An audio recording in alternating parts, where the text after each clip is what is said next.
Telangana regular DGP నియామక ప్రక్రియపై supreme court అత్యంత కీలకమైన ఆదేశాలు వెలువరించింది. రాష్ట్ర ప్రభుత్వం పంపిన అధికారుల జాబితాను పరిశీలించి డీజీపీ ఎంపిక ప్రక్రియను 4 వారాల్లోగా పూర్తి చేయాలని యూపీఎస్సీని జస్టిస్ సూర్యకాంత్ ధర్మాసనం ఆదేశించింది. నియామకాల్లో మెరిట్, సీనియారిటీకి పెద్దపీట వేయాలని స్పష్టం చేసింది. గతంలో తెలంగాణ హైకోర్టు ఇచ్చిన తీర్పును సుప్రీంకోర్టు సమర్థిస్తూనే విచారణలో రాష్ట్రాల వైఖరిపై తీవ్ర అసహనం వ్యక్తం చేసింది. 2017లో అనురాగ్ శర్మ రిటైర్ అయినప్పటి నుంచి రెగ్యులర్ డీజీపీని నియమించకపోవడంపై యూపీఎస్సీ లేవనెత్తిన అభ్యంతరాలను కోర్టు పరిగణలోకి తీసుకుంది.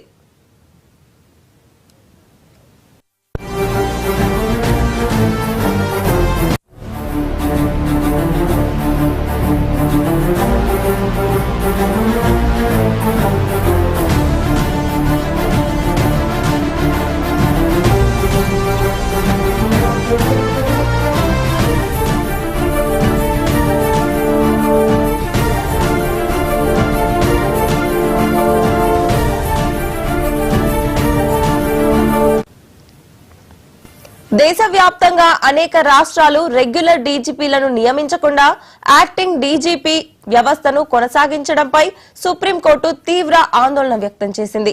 దీనివల్ల సమర్థులైన సీనియర్ అధికారులకు డీజీపీ అయ్యే అవకాశం దక్కకుండా పోతోందని ధర్మాసనం వ్యాఖ్యానించింది.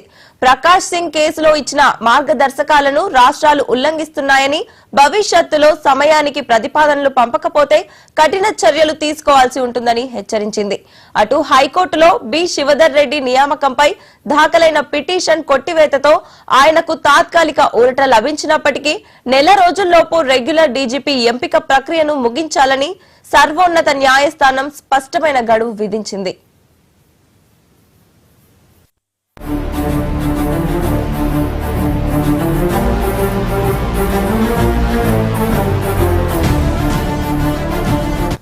తెలంగాణ రెగ్యులర్ డీజీపీ నియామక ప్రక్రియపై సుప్రీంకోర్టు అత్యంత కీలకమైన ఆదేశాలు వెలువరించింది. ఇదే అంశానికి సంబంధించి మరింత సమాచారం మా ఢిల్లీ బ్యూరో చీఫ్ శిరీష్ అందిస్తారు. చెప్పండి శిరీష్.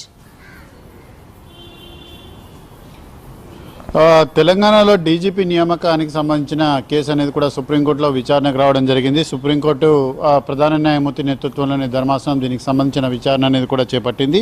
తెలంగాణ హైకోర్టు ఇచ్చిన తీర్పు పైన ఈ పిటిషన్ అనేది కూడా దాఖలైంది. ఈ పిటిషన్ ఈరోజు సుప్రీంకోర్టు విచారించింది. అయితే ఈ కేసులో తెలంగాణ ప్రభుత్వం సూచించిన అంటే డీజీపీకి సంబంధించిన పదవికి సంబంధించిన పేర్లు ఎవరైతే ఉన్నారో వాళ్ళందరినీ కూడా ప్రాసెస్ చేసి 4 వారాల లోపల పూర్తి చేయాలని చెప్పేసి కూడా సుప్రీంకోర్టు ఆదేశాలన్నింటి కూడా జారీ చేయడం జరిగింది.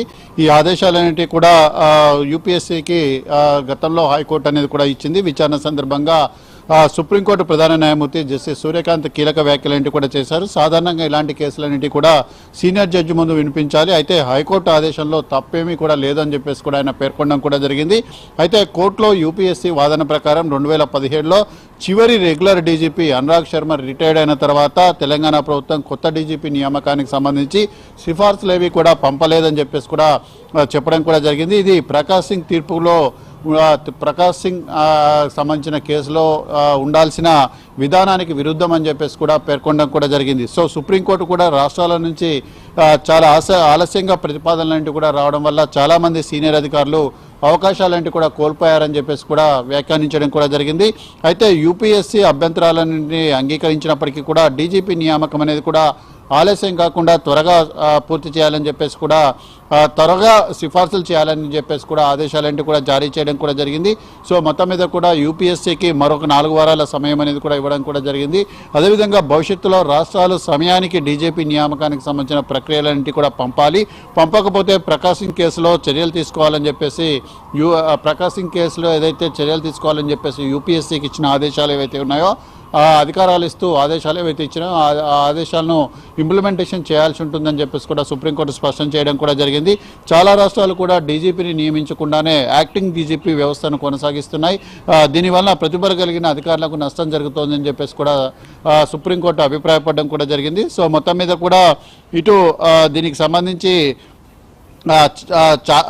చివరిగా తెలంగాణ హైకోర్టు ఇచ్చిన ఆదేశాలు ఏవైతే ఉన్నాయో వాటిని కొంతవరకు సవరించి సుప్రీంకోర్టు తుది ఆదేశాలంటి కూడా జారీ చేయడం కూడా జరిగింది. సో దేశవ్యాప్తంగా కూడా రెగ్యులర్ డీజీపీ నియామకాలపైన సుప్రీంకోర్టు కొన్ని కీలక వ్యాఖ్యలు కూడా చేయడం జరిగింది. చాలా రాష్ట్రాలు కూడా డీజీపీకి సంబంధించిన ప్రతిపాదనలు పంపడంలో తీవ్ర ఆలస్యం చేస్తున్నాయని చెప్పేసి కూడా సుప్రీంకోర్టు ఆందోళన అనేది కూడా వ్యక్తం చేయడం జరిగింది.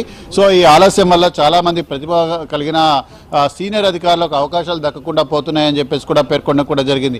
రాష్ట్రాలు సమయానికి చర్యలు తీసుకోకపోతే యూపీఎస్సీ నేరుగానే కోర్టులో దరఖాస్తు చేసుకోవచ్చు అని చెప్పేసి కూడా సుప్రీంకోర్టు అనుమతి అనేది కూడా ఇవ్వడం జరిగింది. అలాగే బాధ్యత తప్పించిన రాష్ట్రాలపైన చర్యలు తీసుకునే అవకాశం కూడా ఉంది అని చెప్పేసి కూడా సుప్రీంకోర్టు ఈ సందర్భంగా హెచ్చరించడం కూడా జరిగింది. సో అసలు ఈ కేసుకు మూలం ఏంటంటే తెలంగాణ డీజీపీగా బి శివధర్ రెడ్డి నియామకాన్ని సవాల్ చేస్తూ దాఖలైన పిటిషన్ ఏదైతే ఉందో ఆ పిటిషన్ను తెలంగాణ హైకోర్టు కొట్టివేయడం జరిగింది. దాంతో ఆయనకు తాత్కాలికంగా ఊరట లభించింది. అయితే అదే సమయంలో డీజీపీ నియామక ప్రక్రియను 4 వారాల లోపల పూర్తి చేయాలని చెప్పేసి యూనియన్ పబ్లిక్ సర్వీస్ కమిషన్ను అప్పట్లో న్యాయస్థానం ఆదేశాలంటే కూడా జారీ చేయడం జరిగింది. సామాజిక కార్యకర్త టి ధనగోపాలరావు ఈ పిటిషన్ అనేది కూడా దాఖలు చేయడం కూడా జరిగింది. పూర్తి అదనపు బాధ్యతలతోటి డీజీపీని నియమించడం వల్ల సుప్రీంకోర్టు ప్రకాశ్ సింగ్ కేసులో ఇచ్చిన మార్గదర్శకాలు తప్పుతున్నాయని చెప్పేసి కూడా ఆయన తన పిటిషన్లో పేర్కొన్నారు. సో శివధర్ రెడ్డి నియామకాన్ని నిలిపివేసి నిబంధనల ప్రకారం రెగ్యులర్ డీజీని నియమించేలాగా ఆదేశాలు ఇవ్వాలని చెప్పేసి కూడా ఆయన కోరడం కూడా జరిగింది. అయితే గత ఏడాది సెప్టెంబర్ 26వ తారీఖున డీజీపీ జితేందర్ పదవీ విరమణ చేయడంతో 1994 ఐపీఎస్ బ్యాచ్ అధికారైన శివధర్ రెడ్డికి ప్రభుత్వం డీజీపీగా పూర్తిస్థాయి అదనపు బాధ్యతలు కూడా ఇవ్వడం జరిగింది. సో ఈ నియామక ప్రక్రియ పైన జస్టిస్ పురుపల్ల కార్తిక్ జస్టిస్ జరిపిన ధర్మాసనం గతంలో తీర్పు అనేది కూడా వెలువరించడం జరిగింది. సో ఈ విచారణ సందర్భంగా రాష్ట్ర ప్రభుత్వం 2017 నుంచి డీజీపీ నియామకానికి సంబంధించి సీనియర్ ఐపీఎస్ అధికారుల జాబితాలు పంపడం లేదని చెప్పేసి యూపీఎస్సీ కోర్టుకు తెలియజేయడం జరిగింది. అయితే తాము పంపిన ప్రతిపాదనలు ఏవైతేనో వాటిని యూపీఎస్సీ తిప్పి పంపుతోందని చెప్పేసి తెలంగాణ రాష్ట్ర ప్రభుత్వం తరఫున అదనపు అడ్వకేట్ జనరల్ సుదర్శన్ రెడ్డి వాదనలు కూడా వినిపించారు. అయితే వాదనలు విన్న తర్వాత డీజీపీ నియామక ప్రక్రియ పైన ఫిబ్రవరి 10 లోపల కౌంటర్ అఫిడవిట్ దాఖలు చేయాలని చెప్పేసి రాష్ట్ర ప్రభుత్వాన్ని ఆదేశిస్తూ పిటిషన్ను కొట్టివేయడం కూడా జరిగింది. సో మొత్తం మీద కూడా ఇక రెగ్యులర్ డీజీపీకి సంబంధించిన నియామకం అనేది కూడా 4 వారాల్లో పూర్తి కావాల్సి ఉంటుందనేది ఈరోజు సుప్రీంకోర్టు ఇచ్చిన ఆదేశాల ప్రకారం తెలుస్తోంది. Right, thank you Sirish.